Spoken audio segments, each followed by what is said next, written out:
இந்தியாவின் பசுமை நகரம் என பார்வோற்ற சிறந்து நிற்பது பெங்களூரு. தொழில்நுட்ப வளர்ச்சியின் காரணமாக வாழ்க்கை முறையே யந்திரமயமாகி அவசரத்தின் கரங்களை பிடித்துக்கொண்டு அலைகடலென ஆர்ப்பரிக்கும் மக்கள் கூட்டம் மிகுந்த நகராய் திகழ்ந்து வருவது பெங்களூரு.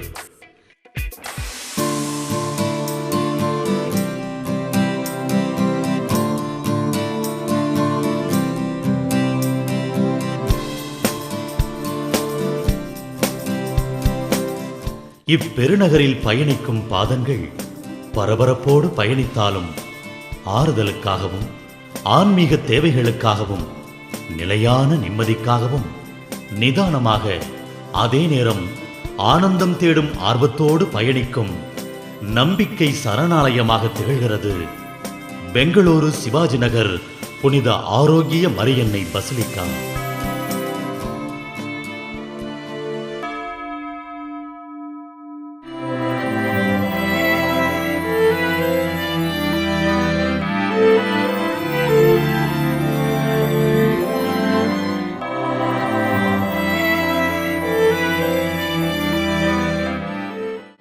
வெண்ணெய் முட்டும் கோத்திக் கலை நுணுக்கத்தில் கம்பீரமாய் காட்சி தரும் இந்த கவின்மிகு ஆலயத்தில் கருணை எழில் நிலவாய் பக்தியோடு வேண்டுவோருக்கு பரவசம் தரும் பாசமிகு தாயாய், திருவிளக்கின் ஒளி போல அருள் பொழியும் தயாநிதியாய், அம்மா என மனமுருகி மன்றாடுவோரின் மனக்குமுறல் தீர்த்து மனமகிழ்வை பெருகச் செய்யும் தெய்வமாய் மாட்சி தருகிறாள் புனித மரியன்னை. அன்னையே சரணம் என தன்னையே அண்டி வரும் அனைவருக்கும் ஆறுதல் தருவதோடு அற்புதம் பல புரியும் அன்னையின் அதிசயங்களை கேட்டால் உடல் சிலிர்க்கும், உள்ளம் துளிர்க்கும், உற்சாகம் பிறக்கும், வாழ்வே செழிக்கும். கிபி 17ஆம் நூற்றாண்டில் செஞ்சி பகுதியிலிருந்து சில கிறிஸ்தவர்கள் இப்போது திருத்தலம் அமைந்துள்ள இப்பகுதிக்கு வந்தார்கள். பிற்காலத்தில் வளங்களை வரங்களாக வாரி வழங்கப் போகும் இடம் இது என்பதை அறியாத அம்மக்கள் நெல் சாகுபடிக்கு ஏற்ற நிலமாக இருந்ததைக் கண்டு அங்கேயே தங்கி வேளாண்மையில் ஈடுபட ஆரம்பித்தார்கள். தங்களை காத்து வழிநடத்தி வந்த தேவ அன்னைக்கு அதே பகுதியில் கூரை வேய்ந்த ஓர் ஆலயம் அமைத்து அதற்கு காணிக்கை மாதா ஆலயம் என பெயரிட்டு அன்னையை வணங்கி வந்தார்கள். 1799ஆம் ஆண்டு பிரிட்டிஷ் படையினர் பெங்களூருக்கு வந்தனர். ஒரு போர் வீரர் போல் அப்படையினருடன் வந்த அருட்தந்தை ஜீன் தொபியாஸ் இப்பகுதிக்கு வந்து இக்குடிசை கோயிலை கண்டார். தான் ஒரு குருவானவர் என்பதை அறிமுகப்படுத்திக் கொண்டு திருப்பலி நிறைவேற்றலானார். அதன் பின் 1811ஆம் ஆண்டு குடிசை கோயிலை மாற்றி ஒரு சிறு ஆலயத்தையும் குருக்கள் தங்குவதற்கென ஒரு வீட்டையும் கட்டி அங்கேயே பணி செய்யத் தொடங்கினார். 1832ஆம் ஆண்டில் அருட்தந்தை பியூச்செட்டான் அவர்கள் இருந்த காலத்தில் கலவரம் ஏற்பட்டது. அப்போது அன்னையின் சிறிய சுரூபத்தை போராட்டக்காரர்கள் கீழே தள்ளி உடைக்க முயன்றபோது சுரூபத்தை தொட்டவர்களின் கண்கள் அப்போதே குருடானது. இச்சம்பவம் அன்னையின் மகிமைக்கு பெரும் சான்றாக அமைந்தது. சில ஆண்டுகளுக்குப் பிறகு அந்த பகுதி முழுவதும் பிளேக் நோய் பரவியது. பலரும் இறந்து கொண்டே வந்தனர். மக்களிடையே அச்சம் ஆட்கொள்ளவே அனைவரும் காணிக்கை மாதா ஆலயம் நோக்கி ஓடி வந்து உயிர் காக்க வேண்டி அந்த உத்தம தாயிடம் மன்றாடி கதறினர். தன்னை நம்பி வருபவர்களை அடைக்கலம் தந்து காத்தவள் நம் மரியன்னை.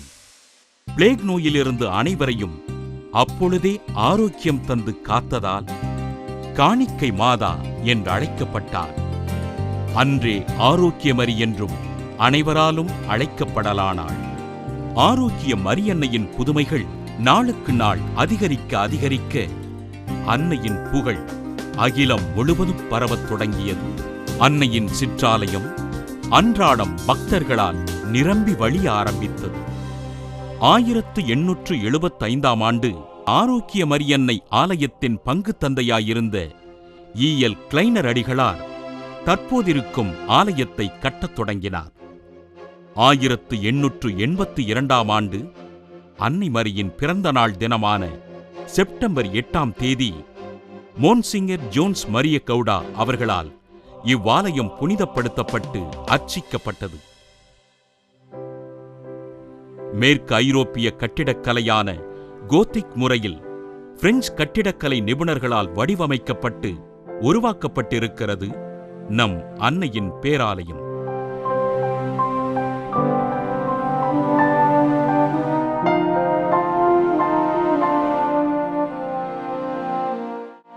இப்பேராலயத்தின் கோபுரம் 160 அடி உயரம் கொண்டதாகும். பெங்களூரில் உள்ள கத்தோலிக்க கிறிஸ்தவ ஆலயங்களில் இந்த ஆலயமே மிக தொன்மையானதும் முதன்மையானதுமாகும். இப்பேராலயம் பெங்களூர் மறைமாநிலத்தின் திருத்தலமுமாகும். அருட்தந்தை பவுல் கிணத்துக்கரா அவர்களும் அருட்தந்தை டாக்டர் டி.எஸ். லூர்துசாமி அவர்களும் மேற்கொண்ட சீரிய முயற்சியால் போப்பாண்டவர் 6ஆம் பவுல் அவர்கள் 1973ஆம் ஆண்டு ஜனவரி 26ஆம் தேதி அன்று புனித ஆரோக்கியமேரி பசிலிக்காவாக இவ்வாலயத்தை திருநிலைப்படுத்தினார். இதன் நினைவாக ஒவ்வொரு ஆண்டும் ஜனவரி 26ஆம் தேதி அன்னையின் திருவுருவத் தேர்பவனி இன்று வரை நடைபெற்றுக் கொண்டு வருகிறது. இங்கே ஒவ்வொரு நாளும் இறை அரசின் வருகைக்காக மக்கள் வந்து காத்திருப்பது போல அந்த இறையரசின் கனவை அன்னை மரியாவும் இயேசுவும் காண்பது போலத்தான் இங்கே காட்சி நிகழ்கிறது. எனவே பெங்களூர் மட்டுமல்லாமல் கர்நாடகத்திலிருந்தும் தமிழ்நாட்டிலிருந்தும் இன்னும் வெளி மாநிலங்களிலிருந்தும் மக்கள் ஒவ்வொரு நாளும் வருகை தந்து அந்த அன்னை மரியாவின் வழியாக இறைவனை போற்றி புகழ்கிறார்கள்.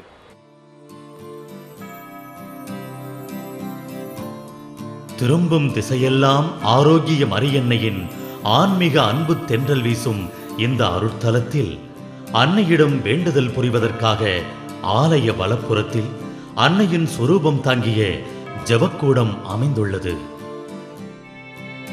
இங்கே அன்னையவள் திருப்பாதத்தில் அர்ச்சனை செய்யப்படும் பிரார்த்தனை மொட்டுகள் மலர்ந்து மனம் வீசும் அதிசயம் அன்றாடம் நிகழ்ந்து கொண்டேதான் இருக்கிறது. என் தாய்க்கு 7 வருஷம் ஆஸ்மா நோவு இருந்தது. இரவெல்லாமே நமக்கு உறக்கமே இல்லை. வீட்டுக்கு போகிறதுக்கே ஒரே பயம். தாயோட வேதனை கண்ணால் பார்க்க முடியாத நிலையில் இருந்தேன். அந்த தாயோட கண்ணீரோடு மன்றாடும் போது என்னோட தாய்க்கு அந்த ஆஸ்மா நோவு எப்படி என் தாயை விட்டு போனதுட்டு எங்களுக்கு தெரியவில்லை. ஆனால் தாய் எங்களோட கண்ணீருக்கு பதில் கொடுத்து அந்த 7 வருடம் இருந்த அந்த ஆஸ்மா நோவு என் தாயை விட்டு போனது. இதற்காக நாங்கள் தாய்க்கு ரொம்ப நன்றி சொல்கிறோம்.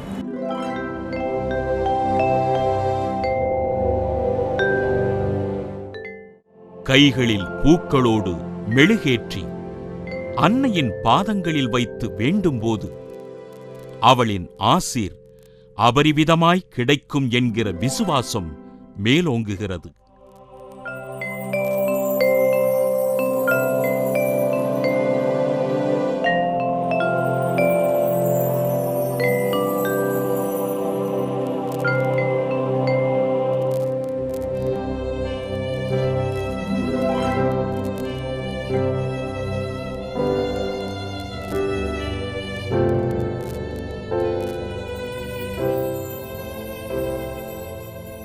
எனக்கு ரொம்ப வருஷமாக வீசிங் ப்ராப்ளம் இருந்தது.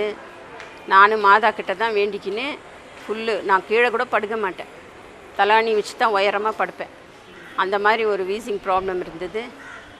எல்லா ப்ராப்ளமுக்கும் எனக்கு சஸ்தி கொடுத்து இப்போ ரொம்ப குணமாக்குறேன். ஆயுசுக்கும் காவி போடுறேன்ட்டு வேண்டின்னு எப்போ சனிக்கிழமையில் கூட போடுறேன்.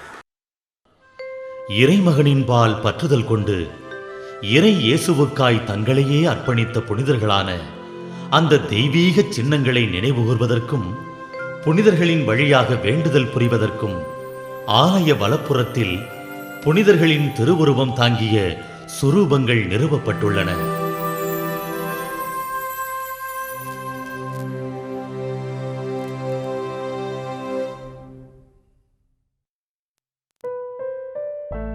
முழங்கால் படியிட்டு மன்றாடுவது ஒரு வகை. முழந்தாள் படியிட்டவாறே முழமுழமாக நடந்து சென்று ஆரோக்கிய அன்னையின் திருநாமத்தை மனதில் உச்சரித்தவாறே மன்றாட்டு மாலைகளை சமர்ப்பணம் செய்வதும், ஜெயம் தருவாள் என்ற நம்பிக்கை உறுதியோடு ஜெபமாலை சொல்லி வேண்டுதல் புரிவதும், அளவின்றி பொழிந்த நன்மைகளை நெஞ்சில் அசைவோட்டு நன்றி மலர்களை காணிக்கையாக்குவதும் இந்த பேராலயத்தின் சிறப்புமிகு வழிபாட்டு முறைகளாகும்.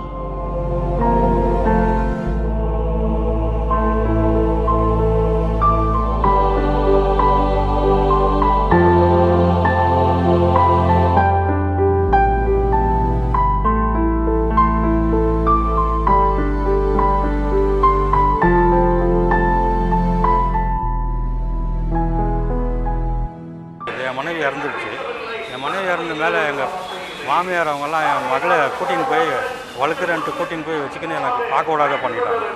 17 வருஷமாக என் மகள் என்னை பார்க்க முடியாத இருந்தேன். நான் 17 வருஷம் ஆகிட்ட பிறகு நான் மாதா கோயிலில் வந்து வேண்டியதுனால அம்மா எனக்கு மகளை என்கிட்ட ஒப்படைச்சாங்க. இன்றைக்கி நானும் என் பிள்ளையும் சந்தோஷமாக கோயிலுக்கு வந்து வேண்டுதலை சொல்கிறதுக்காக வந்துக்கிறேன்.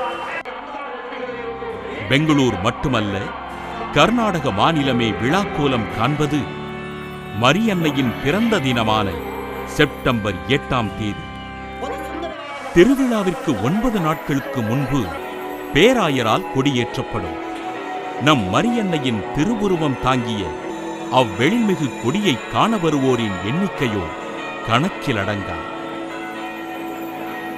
நம் விண்ணகத்தாயின் கொடியை வானோக்கி பார்த்து வரம் வேண்டும், மக்கள் மனம் குளிர வேண்டும் என்பதற்காகவே 9 நாட்களும் அன்னையின் கொடி பட்டொளி வீசி பறக்கும்.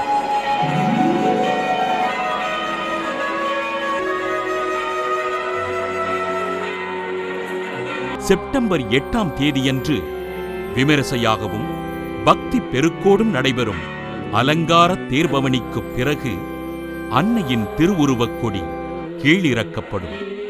கொடி கீழிறங்கி வரும்போது தேவ அன்னையே மண்ணில் இறங்கி வருவது போல மனம் உருகி வணங்குவோரின் முனைப்பை காணும்போது நம் விசுவாச உணர்வு பன்மடங்கு அதிகரிப்பதை உணர முடிகிறது.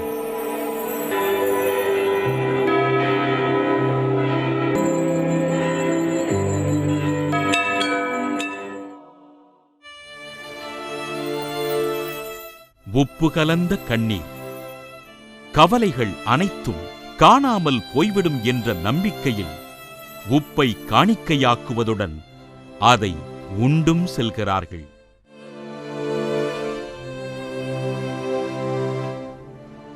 நான் ஒரு வயசு குழந்தையா இருக்கிற போது அப்பா இறந்து போயிட்டாங்க. அம்மா தான் என்னை வளர்த்துருக்காங்க. 25 இயர்ஸாக எனக்கு ஒரு நல்ல வேலை கிடைக்கணும் ரொம்ப கஷ்டப்பட்டாங்க. கஷ்டப்பட்டு கடைசியில் இப்போ எனக்கு ஒரு நல்ல வேலை கிடைச்சிருக்கு, அப்பாவுடைய வேலை. அது வந்துட்டு பாரத் எலக்ட்ரானிக்ஸ் லிமிடெட், பெங்களூர்லேயே நம்பர் 1 கம்பெனி, டிஃபென்ஸ் கம்பெனி. மாதாவை வந்துட்டு நான் ரொம்ப நம்பிக்கையோடு நம்பிட்டு இருந்தேன், அவங்கள கைவிட மாட்டாங்கன்னு. அவங்க என்னை கைவிடலை. அம்மா கஷ்டப்பட்டதுக்காக மாதா என்னை கை தூக்கி விட்டுருக்காங்க.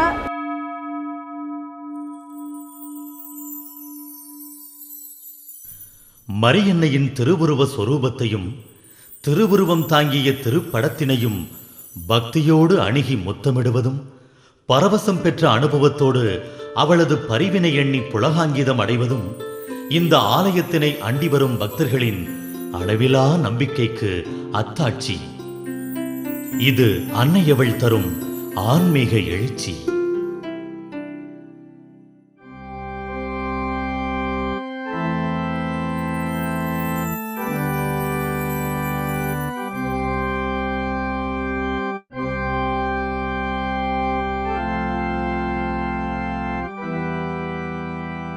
எனக்கு டிபெக்டமி ஆப்ரேஷன் ஆனப்போ கிட்னி பைப்பு பிடிச்சி தைச்சிட்டுக்கிறாங்களாம்.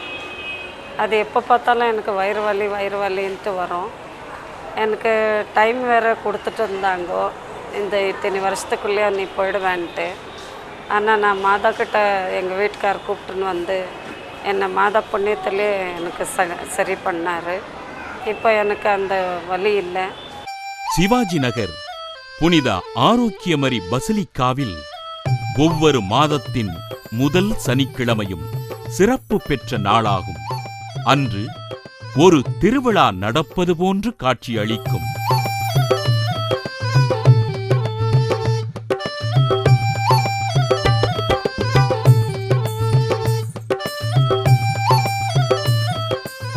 அன்னையின் வழியாக பெற்றுக்கொண்ட நன்மைகளுக்காகவும் வேண்டுதலுக்காகவும் நன்றி பொருத்தனைகளுக்காகவும் காவி உடுத்திய பக்தர்களின் கூட்டம் காணும்போது நம் உள்ளம் உவகையில் மகிழும்.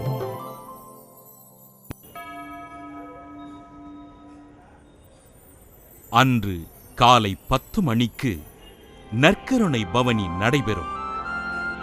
அதன்பின் நற்கருணை ஆசிரும் நடைபெறும்.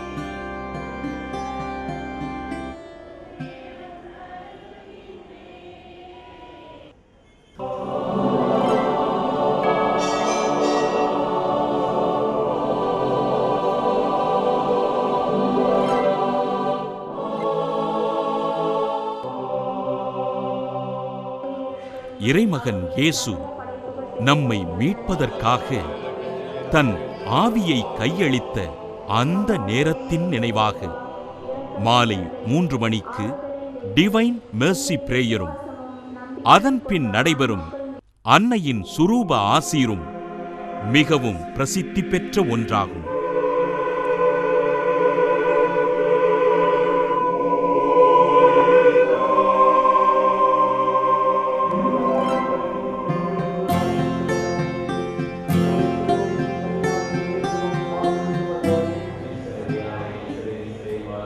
இரவு 7:30 மணிக்கு ஜெபமாலை பக்தி முயற்சியும் அன்னையின் தேர்பவனியும் அதன்பின் நற்கருணை ஆசிரும் நடைபெறும்.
ஒவ்வொரு மாதத்தின் முதல் சனிக்கிழமைகளில் இரவு 10 மணி முதல் காலை 5 மணி வரை தமிழில் ஜெபக்கூட்டமும், 3ஆம் சனிக்கிழமைகளில் ஆங்கிலத்தில் இரவு ஜெப பிரார்த்தனையும் நடைபெறும்.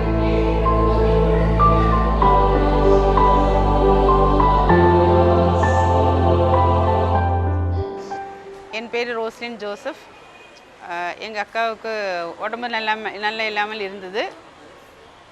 நான் வந்து மாதா கிட்ட வேண்டிட்டேன். நான் காவி வஸ்திரம் போட்டு முட்டியில் வருவேன் மாதாவிடம் என்று பிரார்த்தனை பண்ணேன். அதில் அவங்களுக்கு நன்றாக வாசி ஆகிறது. இப்போது அவங்க தானாகவே நடக்கிறாங்க. தானாகவே அவங்க விஷயங்கள் எல்லாம் செய்கிறதுக்கு முடியுது. பொருத்தனை வைத்து அன்னையிடம் வேண்டிக் கொண்டு விருப்பம் நிறைவேறியதால் நன்றி அறிதலை உணவு பதார்த்தங்களாய் படையலிட்டு படைத்தவைகளை பக்தர்களுக்கும் ஏழையருக்கும் பாங்கோடு பகிர்ந்து மகிழும் பக்திமிகு பண்பாட்டு செயல்பாடுகளும் அன்னையின் பக்தி பரிணாமமாக இங்கே பரிமளிக்கின்றன. எனக்கு வேலை இல்லாத போது எந்த பக்கமும் எனக்கு ஹெல்ப்பிங் கிடையாது. சின்ன சின்ன பசங்களும் இருந்தாங்க. என்னைக்கும் படுத்தா எனக்கு தூக்கம் வராது. அன்றைக்கி எனக்கு தூக்கம் வந்துடுச்சு. மாதம் ஆண்டவர் வழியாக எனக்கு தூக்கத்தை கொடுத்தாங்க. மறுநாள் எழுந்திரிக்கும் போது, மகனே நீ இன்னைக்கு நான் உன்னோடு எப்போது இருக்கிற மாதிரி ஆண்டவர் இயேசு உன்னை தேர்ந்தெடுத்தார். இயேசு உன்னை ஊழியத்துக்கு தேர்ந்தெடுத்திருக்காரு. இனிமேல் என் நாமத்தை கொண்டு ஊழியம் செய்ய சொல்லிட்டு மாதவர் அற்புத காரியத்தை செய்தாங்க.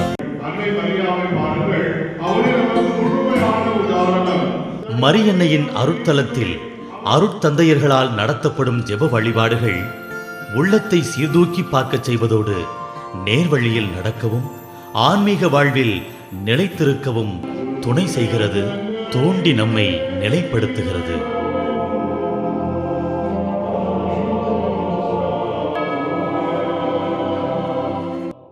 மனதுருகி வெளிநீரை காணிக்கையாக்கி மன்றாடுவோர், இருக்கும் இடங்களிலிருந்து அன்னை மரியிடம் வரம் வேண்டி பெற்றுக்கொண்டோர் என கோடானு கோடி பக்தர்கள் இத்திருத்தலத்திற்கு அன்றாடம் வந்த வண்ணமாகத்தான் இருக்கிறார்கள். இங்கே வருபவர்கள் நோயிலிருந்து குணம் பெறுகிறார்கள், துன்பத்திலிருந்து விடுதலை பெறுகிறார்கள், நற்செய்தியை கேட்கிறார்கள். இவ்வாறு இறைவனுடைய அரசிலே அவர்களும் நுழைய வாய்ப்பை பெறுகிறார்கள். எனவே அன்பார்ந்தவர்களே, அன்னையின் பக்தர்களே, நீங்களும் அன்னையை தேடி வாருங்கள். அன்னை வழியாக நிறைய ஆசீர்வாதங்களை பெற்று செல்லுங்கள் என்று அன்போடு உங்களை வாழ்த்தி வரவேற்கிறேன்.